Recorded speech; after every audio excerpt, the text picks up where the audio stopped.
This is a 6-sided collapsible umbrella trap capable of catching crawfish, minnows, and anything else foolish enough to get inside of it. This is one of my favorite traps, fully assembled here in a little while. It actually measures 31 inches wide or in diameter and 15 inches tall, so it's a fairly sizable trap. It has 6 entrances and it's comprised of really 2 parts. You have this nice green mesh right here, 2mm holes, and when you start to untangle it, you're going to find some metal rods inside, and these make up the structure, or really the rigid outer frame. And what I'm going to do is one by one, with this bottom cap facing up, with the eye bolt facing up, I'm going to take each of these rods, fold them out. Halfway up them you're going to find this double-sided hinge, and you're going to unfold each one, and there's going to be 6 of them. And depending on how you store it, they can oftentimes get into a pretty good tangle.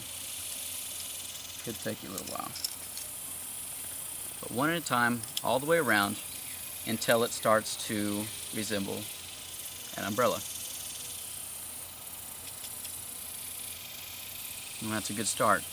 Now, what you're also going to find, attached to each one of these rods is going to be a little ring. And there should be 6 rings, each one attached to one of the 6 rods. Further down into the net, you're going to find an additional 6 rings for a total of 12. And these 6 rings that you're going to find down here are actually going to attach the base, or to the outsides of this umbrella, and they're going to form the base. So what I'm going to slowly do is I can grab up here on top. The rings that are already on will go halfway. You might have to adjust them several times. I'm going to stretch the trap out and hook the rings to the ends of each of the umbrella rods. One at a time. It might take you a little bit of practice. You're going to slowly bend and attach each one going all the way around.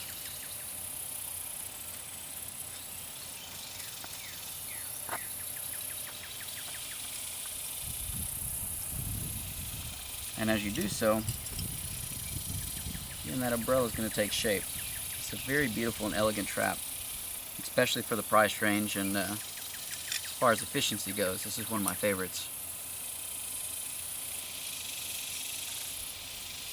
It's 5, the last one, so on to make 6.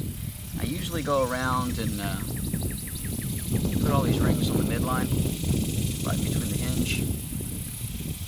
I'm sure you don't really have to, but some days OCD helps out. And that is your trap.